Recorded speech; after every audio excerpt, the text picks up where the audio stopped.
कहानी की शुरुआत होती है एक आदमी से, नाम है फ्रैंक। ना तो वो कोई आतंकवादी था, ना ही कोई सीरियल किलर। फिर भी उसे ऐसी जेल में रखा गया था जहां सिर्फ सबसे खतरनाक कैदियों को डाला जाता है। लेकिन सबसे खौफनाक चीज ये नहीं थी, सबसे खौफनाक था उस जेल का वार्डन, एक ऐसा इंसान जिसके दिल में फ्रैंक के लिए नफरत खौल रही थी। एक दिन सिर्फ जुबान चलाने के लिए फ्रैंक को गैस चैम्बर में डाल दिया गया, एक ऐसी कैबिन जहां जहरीली गैस छोड़ी जाती है, सांस लेना नामुमकिन हो जाता है। फ्रैंक की हालत धीरे धीरे बिगड़ने लगी। गार्ड घबरा गया, उसने गैस बंद करने की कोशिश की, लेकिन वार्डन ने कहा रहने दो, इसे भुगतने दो। जब फ्रैंक लगभग मरने के कगार पर पहुंच गया, तभी गैस बंद की गई। वो बेसुध जमीन पर गिरा पड़ा था। सवाल ये उठता है, वार्डन को फ्रैंक से इतनी नफरत क्यों थी? इसका जवाब जानने के लिए हमें कहानी में कुछ साल पीछे जाना होगा।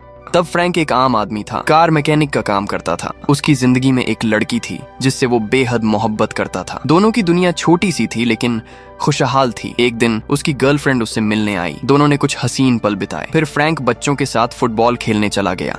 हंसी, खेल, मुस्काने, लेकिन ये सुकून चंद लम्हों का था, क्योंकि खेल के बाद उसकी गर्लफ्रेंड ने उसे एक जगह ड्रॉप किया, जेल के बाहर। जी हाँ, फ्रैंक पहले से ही एक कैदी था, लेकिन किसी खतरनाक जुर्म में नहीं, बल्कि एक मामूली केस में। उस जेल में सब दोस्ताना थे। फ्रैंक भी नियमों का पाबंद था, इतना ईमानदार कि जेल प्रशासन ने उसे हर हफ्ते एक दिन घर जाने की इजाजत दे दी थी। फ्रैंक के जीवन में एक गुरु थे जिन्होंने उसे बचपन से फुटबॉल सिखाया था। एक दिन कुछ गुंडों ने उस गुरु पर हमला कर दिया। फ्रैंक अपने आप पर काबू नहीं रख पाया और उन गुंडों को बुरी तरह पीट डाला। नतीजा, कोर्ट ने उसे जेल भेज दिया। फिर एक दिन जब उसके गुरु की मौत का वक्त पास था, फ्रैंक ने वार्डन से रिक्वेस्ट की कि वह सिर्फ 1 घंटे के लिए उनसे मिलना चाहता है, पर वार्डन ने मना कर दिया। फ्रैंक ने कुछ और नहीं सोचा, जेल से भाग गया। गुरु के अंतिम पलों में उनके साथ था और फिर खुद ही पुलिस के सामने जाकर सरेंडर कर दिया। लेकिन उसने जिस जेल से भागा था वह एक हाई सिक्योरिटी जेल थी और वहां से कोई कभी भाग नहीं पाया था। फ्रैंक मीडिया में छा गया, लोग उसे हीरो कहने लगे। पर उसके इस फैसले का एक असर ये हुआ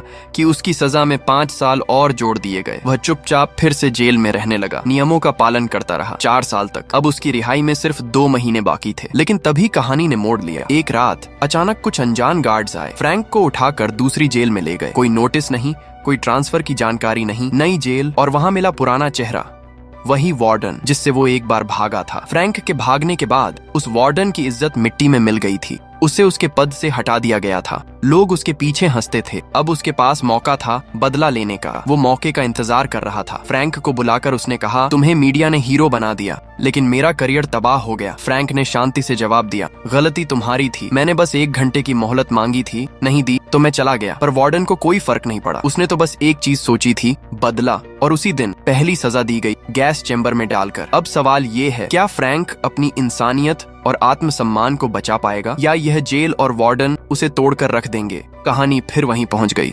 जहां से सब कुछ शुरू हुआ था। गैस चैम्बर की तकलीफ, वार्डन की नफरत, और अब नया दुश्मन चिंक। चिंक इस जेल का सबसे खतरनाक कैदी था। वह सिर्फ कैदी नहीं, वार्डन का हथियार था। वार्डन ने उसे एक ही हुक्म दिया, इस आदमी को 2 महीने बाद रिहा होना है, लेकिन तब तक इसे इतना तोड़ दो कि आजादी भी इसे बोझ लगे। एक दिन ग्राउंड में फ्रैंक अकेला था, तभी चिंक अपने गुर्गों के साथ उसे घेर लेता है। उसके हाथ में था एक बर्फ तोड़ने वाला नुकीला औजार, जो किसी की जान लेने के लिए काफी था। जैसे ही वो हमला करने वाला था, एक सिक्योरिटी ऑफिसर वहां पहुंच गया। उसने चिंक के हाथ में वो हथियार देख लिया, लेकिन चिंक चालाक था, भीड़ का फायदा उठाकर हथियार को छुपा दिया। ऑफिसर ने सीधे फ्रैंक से पूछा, क्या चिंक के पास हथियार था? फ्रैंक थोड़ी देर चुप रहा, फिर शांत स्वर में बोला, नहीं, कुछ नहीं था उसके पास, क्योंकि वो लड़ना नहीं चाहता था, वो सिर्फ आजादी चाहता था। 2 महीने बाद की सुकून भरी आजादी। अब फ्रैंक जेल में सफाई का काम करने लगा। तभी उसके पास आया एक कैदी, नाम था डेलिस। उसने कहा, मैं भी उसी जेल में था जहाँ से तू भागा था, तू तो कमाल का बंदा निकला यार। डेलिस बोला, वार्डन तुझे वैसे भी जिंदा नहीं छोड़ेगा, चल भाग चलते हैं यहाँ से। पर फ्रैंक ने मना कर दिया, मैं भागना नहीं चाहता, अब सिर्फ 2 महीने बचे हैं। डेलिस ने फिर एक और ऑफर दिया, गैराज में मैकेनिक का काम दिला दूंगा। इस पर फ्रैंक मान गया, लेकिन गैराज के हेड मैकेनिक ने उसे रिजेक्ट कर दिया। उसने कहा, मुझे ऐसा आदमी चाहिए जिसे काम आता हो, सिखाना न पड़े। फिर डेलिस ने अपना प्लान बताया, मैं ऊपर की पाइपलाइन से निकलने की सोच रहा हूँ। फ्रैंक ने समझाया, उस पाइप का तापमान इतना ज्यादा है कि तू वहाँ से जिंदा नहीं निकलेगा। डेलिस चुप हो गया, उसका चेहरा बुझ गया। अगले दिन मेस हॉल में एक नया कैदी आया, बियानो, भोला भाला लड़का। सब उसे परेशान करते थे।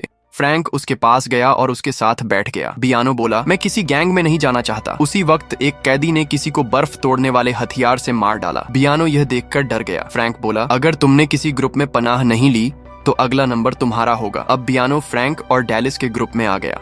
फिर एक दिन चिंक ने फ्रैंक को रग्बी मैच की चुनौती दी। एक खेल जो मौत का बहाना बन सकता था। मैच शुरू हुआ। चिंक और उसके साथी बार बार गेम के नाम पर फ्रैंक पर हमला करते रहे, लेकिन फ्रैंक तैयार था। वो जानता था ये लोग कुछ तो करेंगे। हर वार का जवाब उसने दिया मजबूती से। यह सब देख रहा था वही हेड मैकेनिक जो कभी उसे काम देने से मना कर चुका था। अब उसकी सोच बदल चुकी थी। वो मैदान में उतरा और दुश्मनों की धुलाई कर दी। मैच जीत लिया गया। मैच के बाद वह फ्रैंक से बोला, कल से तुम गैराज में काम कर सकते हो। अगले दिन फ्रैंक गैराज गया। मैकेनिक ने उसे अपनी पसंदीदा मस्टैंग कार दिखाई, पुरानी, टूटी हुई और इंजन पूरी तरह खत्म।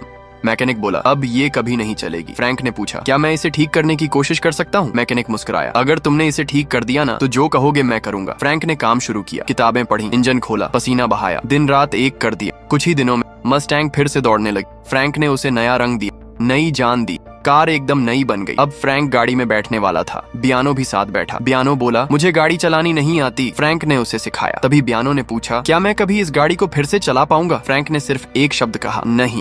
बस यही सुनना था। बियानो चुपचाप था। फिर अचानक वो मस्टैंग गाड़ी को जोर से स्टार्ट करता है और उसे लेकर ग्राउंड की ओर भागता है। एक टूटा हुआ सपना, एक बुझती उम्मीद और एक उबलता हुआ बदला। फ्रैंक की आंखों में एक सपना था, मस्टंग कार। उसकी मेहनत, उसका जुनून, उसका प्यार सब उस गाड़ी में बसता था। लेकिन उस दिन जब उसने ग्राउंड में गाड़ी के 2-3 चक्कर लगाए, किसी को यह बात बर्दाश्त नहीं हुई। शोर शराबा हुआ और वार्डन वहां आ पहुंचा। उसने सब देखा पर कुछ कहा नहीं। वह समझ गया था कि ये सब बियानो की वजह से हुआ है, पर उसने बियानो से कहा, तुम चले जाओ, क्योंकि उसके दिल में नफरत थी फ्रैंक के लिए और यह बदला लेने का सबसे अच्छा मौका था। चिंक को एक बेसबॉल बैट दिया गया। टुकड़े कर दो इस कार के, आदेश था, और चिंक ने सेकंडों में वह कर दिखाया। फ्रैंक की मस्टंग को तोड़ डाला। फ्रैंक चुप रहा, लेकिन उसकी आंखों में जो आंसू थे उनमें दर्द की गहराई थी। वह सिर्फ एक कार नहीं टूटी थी, वह उसका सपना था जिसे उस दिन जिंदा जला दिया गया। वार्डन ने उसे सजा दी। एक अंधेरे कमरे में, तेज रोशनी के नीचे, बिना नींद के, बिना शांति के। दिन में कई बार उसे कैमरे में देखकर अपना नाम बताने को कहा जाता। वह थक गया था, टूट रहा था, और एक दिन वह टूट ही गया जब उसने अपना नाम तक गलत बोल दिया। गार्ड्स ने उसे बेरहमी से मारा, लेकिन तभी कैप्टन आया। उसने सब देखा और सब रोक दिया। कैप्टन को अब समझ आ गया था फ्रैंक के साथ अन्याय हो रहा है, और उसी दिन उसे पता चला कि उसकी गर्लफ्रेंड ने कई चिट्ठियां भेजी थीं जो अब तक उसे नहीं दी गई थीं। जब पहली बार फ्रैंक को वे चिट्ठियां मिलीं, उसने उन्हें कांपते हाथों से खोला। हर एक शब्द में प्यार था, हर लाइन में उम्मीद। उसने महसूस किया शायद अभी सब खत्म नहीं हुआ। वह गैराज गया, बियानो से मिला। बियानो रोते हुए बोला, मुझे माफ कर दे भाई, गलती मेरी थी। फ्रैंक ने कहा, अब फर्क नहीं पड़ता, 40 दिन हो गए, सिर्फ 20 दिन बाकी हैं, फिर मैं आजाद हो जाऊंगा। लेकिन जेल में साजिशें खत्म नहीं हुई थी। अगले ही दिन जब चिंक ने उसकी थाली उठाकर ले ली और फ्रैंक चुप रहा, तब उसके दोस्तों अपनी थाली से उसे खाना दिया। ये भाईचारे का पल था, लेकिन वार्डन को यह भी मंजूर नहीं था। चिंक को आदेश मिला, कोई ऐसा कर जिससे उसकी सजा बढ़ जाए। जिम रूम में फ्रैंक और बियानो को बुलाया गया। वहां हमला हुआ। बियानो को खास निशाना बनाया गया। एक भारी रॉड उसकी छाती पर गिराई गई और बियानो वहीं मर गया। फ्रैंक का खून खौल उठा। उसने देखा यह सब एक जाल था। वार्डन चाहता था कि फ्रैंक भी हिंसा करे ताकि उसकी सजा उम्र भर की हो जाए। फ्रैंक ने सब्र किया, लेकिन तभी पीछे से चिंक का आदमी आया और फ्रैंक पर वार किया। वह घायल हो गया। मेडिकल रूम में उसकी गर्लफ्रेंड आई। दोनों की मुलाकात सिर्फ 5 मिनट की थी, लेकिन वह 5 मिनट एक पूरी जिंदगी के बराबर थे। रात को एक कैदी आया और धमकी दी, कल मैं बाहर जा रहा हूँ और तेरी गर्लफ्रेंड के पास जाऊंगा। उसने उसकी फोटो दिखाई और हंसने लगा। फ्रैंक बिखर गया। गार्ड से फोन मांगा, लेकिन मना कर दिया गया। अब कोई रास्ता नहीं बचा था। उसने अपने दोस्त डेलिस से कहा, मुझे भागना है अभी। डेलिस हैरान था, बस 20 दिन बाकी हैं, तू क्यों भाग रहा है? फ्रैंक की आंखों में आंसू थे। अगर मैं नहीं भागा तो कोई मेरी गर्लफ्रेंड को खत्म कर देगा।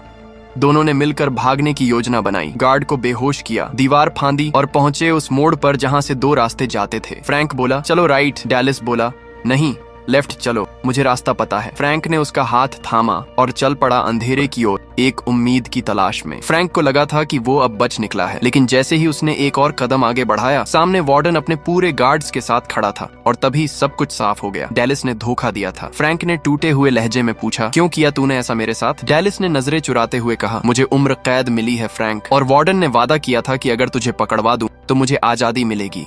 वार्डन ने क्रूर हंसी में कहा, पहली बार भागने पर 5 साल बढ़े थे, अब 10 साल और जुड़ेंगे।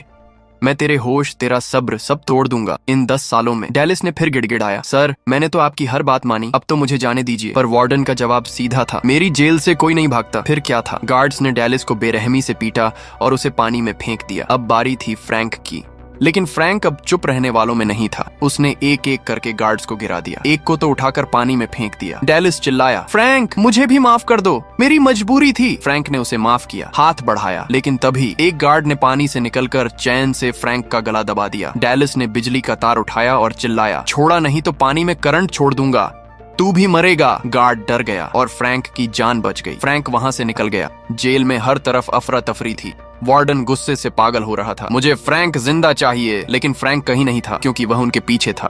पीछे से आकर उसने चाकू वार्डन के गले पर रख दिया और कहा, क्या लगा तुम्हें मैं भागूंगा और सारी जिंदगी डरकर छिपता फिरूंगा? नहीं, अब भागने की नहीं, इंसाफ की बारी है। फ्रैंक ने वार्डन को घसीटकर एग्जीक्यूशन रूम में ले जाया, जहां मौत की सजा दी जाती थी। वहां फ्रैंक ने खुद को टेप से इलेक्ट्रिक स्विच से बांध दिया। अगर गोली चलाई तो मेरा हाथ गिरेगा और स्विच ऑन हो जाएगा, तुम्हारा वार्डन वहीं मारा जाएगा। सब चौंक गए। कैप्टन ने सबको रोक दिया, कोई गोली नहीं चलाएगा। अब फ्रैंक ने वार्डन से कहा, सच बोल सबके सामने। वार्डन घबरा गया, लेकिन कैप्टन ने भी दबाव डाला। आखिरकार वार्डन ने अपने सारे गुनाह कबूल कर लिए। कैसे उसने फ्रैंक को उकसाया, उसे फंसाया ताकि उसकी सजा बढ़ती रहे। मुझे इंसाफ नहीं चाहिए था, बस तुम्हारा सच दुनिया को दिखाना था, फ्रैंक ने बताया। मैंने पहले ही फ्यूज निकाल दिया था, मैं तुम्हें मारना नहीं चाहता था। कैप्टन ने आदेश दिया, फ्रैंक को पकड़ो और वार्डन को भी, इसने कानून का मजाक बनाया है। एक हफ्ते बाद फ्रैंक को हमेशा के लिए आजाद कर दिया गया, क्योंकि वह सिर्फ एक कैदी नहीं था, वह सिस्टम का शिकार था। वार्डन को नौकरी से निकाल दिया गया और अब वह खुद एक अपराधी बन चुका था, जिस पर मुकदमा चलेगा। कभी कभी जेल की दीवारों के पीछे भी एक इंसान खड़ा होता है, जो टूटता है पर झुकता नहीं। यही था फ्रैंक। वीडियो पसंद आई हो तो दिल से एक लाइक जरूर ठोक देना, चैनल को सब्सक्राइब कर लो और अगली वीडियो में मिलते हैं एक नई कहानी के साथ।